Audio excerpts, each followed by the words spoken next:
Get out there and dance like no one's watching. Well, actually, nobody will be watching you thanks to the coronavirus. My lovely ballroom dancers, leave a comment below. Let me know what you think about this topic of Dance Sport Diaries.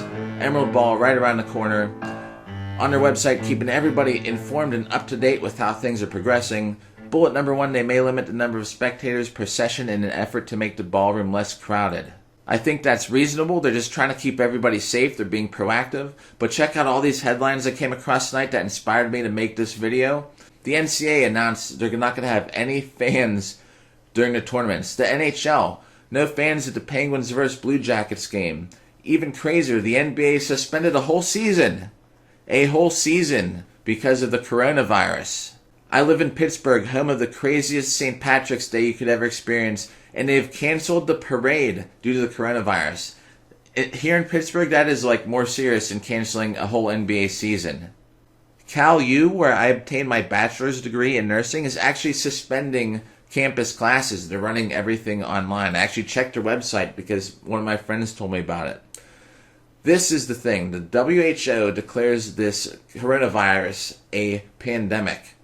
So that's why I see a lot of these ballroom competitions are going to be suspended. You can probably limit it to just dancers on the floor where you're dancing and nobody's watching. How fun is that to you? If that would drive you crazy, if you'd go nuts dancing in an empty auditorium except for you and your fellow competitors, let me know what you think about that. Mark Brock, one of the best guys I've met in my ballroom dancing career, keeping everybody up to date up there in Michigan, what's going on with their dance challenge. Things are on schedule to go on as planned, and as he states here, like many of these other sites say that they're going to have the hotels that are keeping an eye on things. They're going to have extra staff, making sure things are disinfected, wiped down, doing an extra part to try and prevent the spread of this coronavirus. However, and Mark's involved with a lot of these competitions, especially out here in Ohio. Check this out. The Ohio governor, they may prohibit mass gatherings in the state. That's like the whole state. So what's a mass gathering? 10,000 people? 1,000 people? That would affect a ballroom competition. They could maybe flat out cancel any events by law. Isn't that a little unconstitutional? You're preventing the right to assemble. I don't know. I mean, what do you think about that? Tell me what you think in the comments. How is this going to play out? Is it going to affect you or any of your plans that you have in ballroom dancing?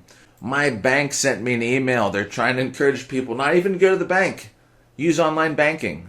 Check this out. 200 people in Italy died from the coronavirus in 24 hours. That is a headline from tonight. And then you got Tom Hanks, of all things. And I don't know who that woman is because I haven't watched maybe more than 4 or 5 movies in the last 6 years. But they both seem to have contracted the coronavirus. Right now I'm going to show you one of my favorite photos from the New York Dance Festival. And I'm going to help illustrate something that I love about ballroom dancing. And then I'm going to ask you a question. So this photo is not really about what we're doing, but check this out. Up at the top, we've actually caught the attention of some spectators, and they're actually peeking down at my partner and I about what we're going to do on the dance floor. And that's what I love about ballroom dancing, is being out there in front of people, lots of people that love to see what we do. Now, here's the question. Would you go to a ballroom competition that was totally empty, and it's just you and the people you're competing against? Now, check this photo out here. This is typical of what it's like out there on the dance floor. Nobody around except the competitors, maybe a couple family members, and your dance team from your studio. Compared to this original photo that we just looked at that I love because people are interested. There's people out there that just do this for the points. Are you that concerned with points that you would actually attend and compete in a ballroom dance competition where it's just you on the floor and the judges and your peers just staring at you out there, empty seats?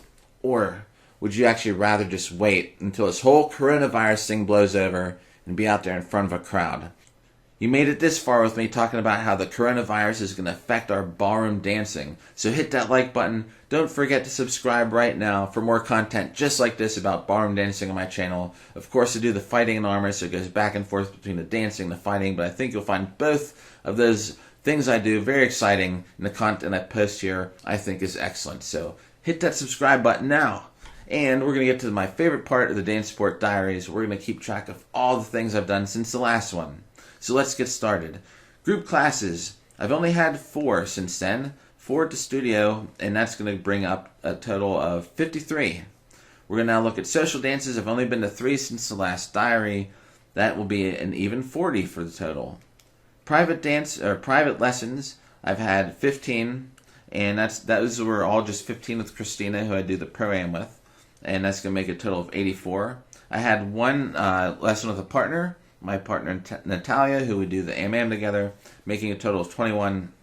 We're going to make a point to get more lessons together more frequently because, especially competing in am, we got to be on the top of our game. Now, moving on to the comps. It says 3, but this New York Dance Festival was actually my 5th. Total of 5 competitions. I'm going to rewatch some of these old diaries, make sure I got all the dances, the totals up to date.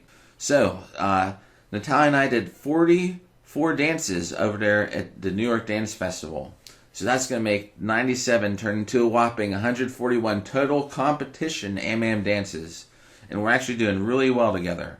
We actually got, I've been to Vegas. Vegas is going to be the next dance sport diary, but in Vegas we actually beat some other couples in Latin International. So we've been doing pretty well. And then we're going to make the total here from $6,347. We're going to add $585 to make a grand total of $6,932. We just competed in am so in New York, so we didn't really get any comps or earn any money. Just earned a lot of fun and experience. Alright, don't forget, if you haven't subscribed, do it now. And we'll catch you next video.